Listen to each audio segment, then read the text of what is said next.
Chers amis, dans l'Évangile, nous retrouvons Jésus à la synagogue de Nazareth.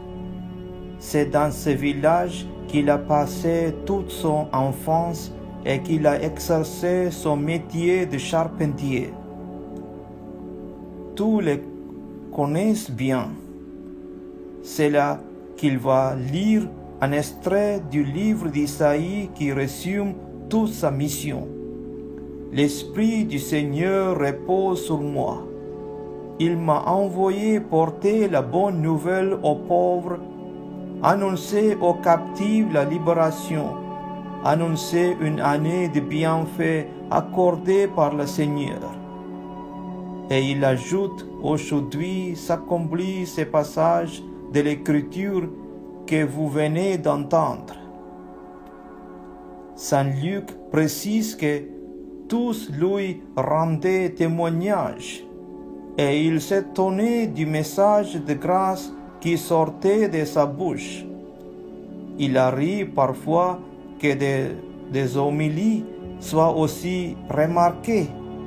Des gens viennent dire aux prêtres, « C'était une belle messe, vous avez bien parlé. » Mais l'admiration n'est pas la foi.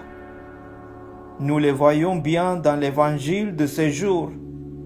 Ce n'est pas parce qu'ils sont sous le charme de Jésus que ses auditeurs l'accueilleront dans la foi.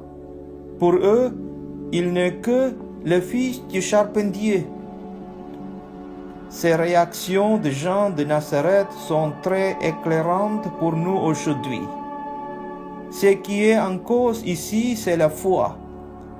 Les gens de Nazareth ne veulent pas faire les pas nécessaires pour accueillir le message.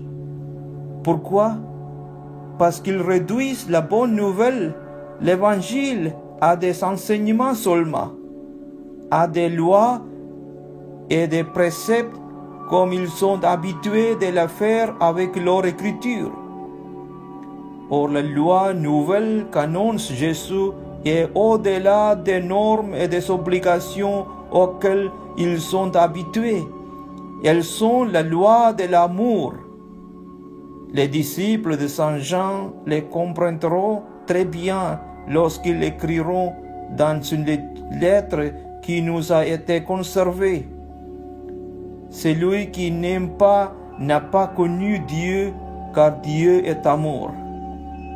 Voici comme l'amour de Dieu s'est manifesté parmi nous.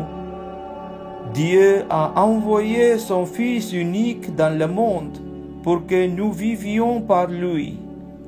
Ce n'est pas nous qui avons aimé Dieu, mais c'est lui qui nous a aimés. Comme nous lisons le 1er Jean chapitre 4. Voilà l'essentiel du message de Jésus. Pour le recevoir, il faut accepter de se laisser dépouiller de ses fermetures et de ses sécurités. Il faut prendre le risque de la foi. Il faut sortir à ses certitudes pour faire confiance à quelqu'un qui nous aime, un Dieu bon et miséricordieux, qui ne saurait nous écraser car il nous regarde tous et toutes comme ses enfants. Cet évangile nous invite à accueillir la révélation d'un Dieu qui est Père et qui prend soin de chacun de ses créatures. Aucune situation ne peut constituer un motif d'exclusion. Gloire au Père et au Fils et au Saint-Esprit, comme il était au commencement, maintenant et toujours, dans les siècles des siècles. Amen. Le Seigneur est ma lumière et mon salut. De qui aurais-je crainte? Le Seigneur est le rempart de ma vie.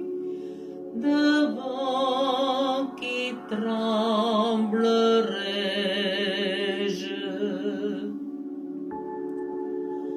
J'ai demandé une chose Seigneur, la seule que je cherche, habiter la maison du Seigneur tous les jours de ma vie. Le Seigneur est ma lumière